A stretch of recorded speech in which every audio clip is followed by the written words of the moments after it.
आइए आज मैं आपको कहानी सुनाती हूँ 1956 की हिंदी क्लासिक देवानंद साहब की मूवी गाइड। तो कहानी की शुरुआत कुछ ऐसे होती है कि राजू जो पेशे से एक गाइड है और लोगों को शहर शहर घुमाता है, वो जेल से रिहा होता है।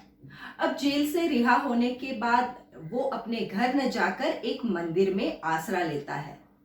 दूसरी तरफ जेल के बाहर राजू की माँ और नलिनी उर्फ रोजी, ये दोनों उसे लेने आते हैं। पर जब उन्हें पता चलता है कि राजू तो जेल से रिहा होने के बाद घर लौटा ही नहीं, तो दोनों को बहुत ज्यादा चिंता होती है कि राजू कहाँ गया होगा। रोजी कोशिश करती है राजू की माँ से बात करने में, लेकिन राजू की माँ नलिनी से यानी रोजी से बिल्कुल भी बात करने से इनकार कर देती है। राजू की माँ रोजी से कहती है कि अगर उसे अपने पति को छोड़ उसके बेटे को ही फंसाना था तो उसने आखिर में शादी क्यों की। और तब रोजी उन्हें पूरी कहानी बताती है। रोजी एक देवदासिनी यानी वेश्या की बेटी होती है और उसकी माँ कतई नहीं चाहती कि उसकी बेटी भी उसी की तरह देवदासिनी बने। रोजी और उसकी माँ मिस्टर मार्को से मिलते हैं, जो रोजी से शादी करने के लिए तैयार हो जाते हैं। रोजी की माँ उसकी शादी करवाकर बड़ी खुश होती है कि अब मेरी बेटी इज्जत की जिंदगी जिएगी, लेकिन हकीकत कुछ और ही होती है। रोजी को शादी के बाद उसके पति से प्यार नहीं मिलता।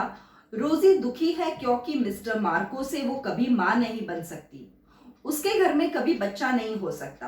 रोजी को क्लासिकल नृत्य का बहुत ज्यादा शौक था और वो क्लासिकल नृत्य बहुत अच्छे से करती थी, लेकिन मिस्टर मार्को को ये बात बिल्कुल भी पसंद नहीं थी और मिस्टर मार्को की वजह से ही रोजी को क्लासिकल नृत्य छोड़ना पड़ा। मिस्टर मार्को आर्कियोलॉजिस्ट होते हैं और वो अपने काम में बहुत ज्यादा व्यस्त होते हैं। तब रोजी राजू से कहती है कि वो शहर घूमना चाहती है। राजू जब रोजी को शहर घुमाने ले जाता है, तब रोजी सपेरों की बस्ती में जाने की जिद पकड़ती है और राजू उसे सपेरों की बस्ती में लेकर भी जाता है। वहां सपेरों की बस्ती में रोजी बिल्कुल मंत्रमुग्ध होकर बहुत खुले दिल से नाचती है। वो ऐसा डांस करती है कि सब लोग उसे देखते रहते हैं और तब राजू भी उसका डांस देखकर बिल्कुल चौंक जाता है। दूसरे दिन की बात है, वापस पति पत्नी में झगड़ा होता है। मिस्टर मार्को तो अपनी नई गुफा की खोज के लिए निकल पड़ते हैं, लेकिन पीछे छोड़ जाते हैं रोती हुई रोजी को, जो बहुत ज्यादा दुखी होती है और इसी दुख के मारे वो कुछ नशे की दवाइयां खा लेती है। अब मिस्टर मार्को तो अपने काम में व्यस्त होते हैं, तो राजू रोजी को डॉक्टर के पास इलाज करवाता है, उसे ठीक करवाता है। और जब वो मिस्टर मार्को को ये बात बताता है कि रोजी ने सुसाइड करने की कोशिश की थी, तो मिस्टर मार्को रोजी से मिलने आते हैं और रोजी को खूब खरी खोटी सुनाते हैं कि अगर उसने थोड़ी ज्यादा दवाइयां खा ली होती तो वो सच में मर जाती। रोजी को ये बात सुनकर और ज्यादा दुख होता है और वो वहां से भागकर वापस अपनी जान देने जाती है। तब राजू उसकी जान बचाता है।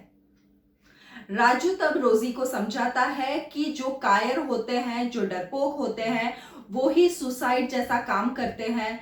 जो लोग बहादुर हैं, हिम्मत वाले हैं और जो अपनी जीवन में कुछ करने का हुनर रखते हैं, उन्होंने अपने दम पर कुछ ना कुछ करना चाहिए। और रोजी उसकी बात सुनकर बहुत ज्यादा उससे प्रभावित हो जाती है। रोजी राजू की बातें सुनकर स्वस्थ तो हो जाती है और मिस्टर मार्को के पास जाती है। तब देखती है कि मिस्टर मार्को किसी लोकल लड़की के साथ गुलछल्ले उड़ा रहे हैं और रोजी पूरी तरह से टूट जाती है। वो उसी समय मिस्टर मार्को को हमेशा के लिए छोड़ देने का फैसला करती है। अब ये पूरे समय में जब रोजी इस कठिनाइयों से गुजरती है, तब वो राजू के बहुत ज्यादा करीब आ चुकी होती है। वो जब मिस्टर मार्को को पूरी तरह से छोड़ देती है, तब वो राजू के घर जाती है और कहती है कि वो उसे सहारा दे सकता है कि नहीं, और राजू रोजी को सहारा भी देता है। राजू तो तुरंत उसे अपना लेता है, पर राजू की माँ बहुत ज्यादा चिढ़ जाती है।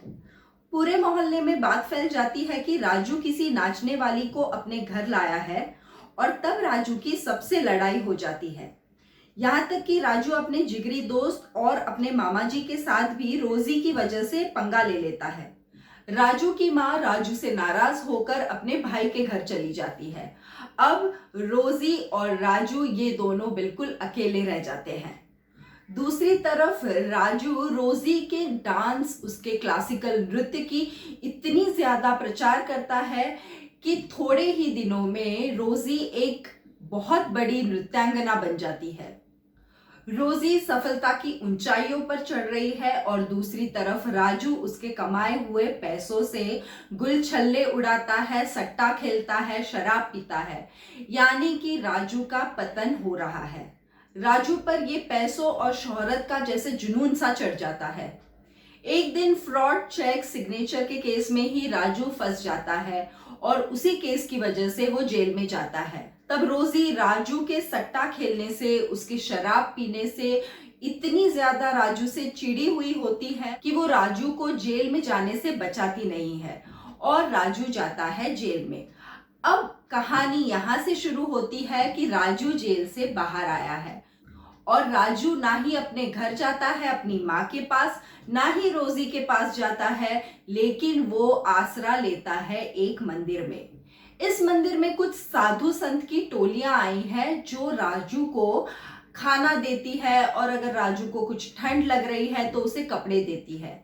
ऐसे ही एक दिन राजू को बहुत ज्यादा ठंड लग रही होती है और एक संत उसे अपना भगवा कपड़ा पहना देते हैं। एक आदमी उस मंदिर में जब आता है और राजू को देखता है कि उसने भगवा कपड़ा पहना है तो उसके सामने अपनी पूरी तकलीफ, प्रॉब्लम सुनाता है और राजू बहुत ही सरलता से उसकी प्रॉब्लम सॉल्व भी कर देता है। बस तभी से वो आदमी पूरे गांव में ये बात फैला देता है कि उनके वहां मंदिर में बहुत बड़ा महात्मा जोगी आया हुआ है और पूरे गांव के लोग यहाँ मंदिर में आ जाते हैं राजू को देखने के लिए।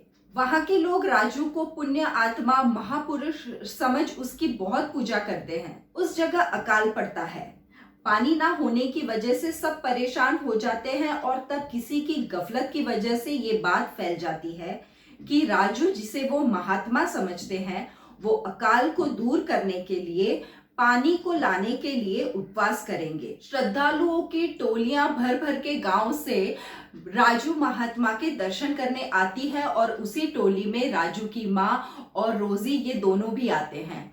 और वो क्या देखते हैं कि राजू एक महात्मा बन चुका है। राजू का खाना ना खाने की वजह से शरीर बिल्कुल दुबला पतला हो जाता है और उसके शरीर में बिल्कुल ताकत भी नहीं बचती। राजू भगवान से प्रार्थना करता है कि अगर उसके उपवास करने से पानी की तकलीफ दूर हो जाएगी और लोगों की पानी की समस्या दूर हो जाएगी तो वो मरना पसंद करेगा। वो लोगों के लिए अपने प्राण भी त्याग देगा। और दुआ भी कुछ ऐसा असर दिखाती है कि एक तरफ वीरान अकाल जमीन पर बरसात आई और दूसरी तरफ राजू ने अपने प्राण छोड़े। राजू ना अपनी माँ का हुआ ना रोजी का हुआ, वो तो बस महात्मा बनकर अमर हो गया। हिंदी क्लासिक मूवीज की बात करें और गाइड की बात ना हो ऐसा तो हो ही नहीं सकता। देव आनंद साहब की बेहतरीन एक्टिंग, वहीदा रहमान का ग्रेस, उनका डांस, उनकी खूबसूरती, उनकी सादगी।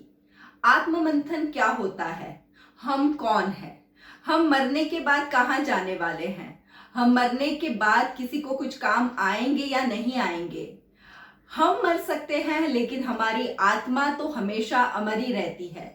ये पूरी चीजों को इस पिक्चर में इतनी सटीक तरीके से बताया गया है। अगर हिंदी क्लासिक मूवीज की बात हो और गाइड का नाम ना आए ऐसा तो हो ही नहीं सकता। ऐसी मूवीज देखने का अपना ही एक अलग मजा है। तो શું કરવાનું, આવી મૂવીઝ જોવાનું, જ્યુસ પીવાનું, મૂવી જોવાનું અને મજાની લાઈફ।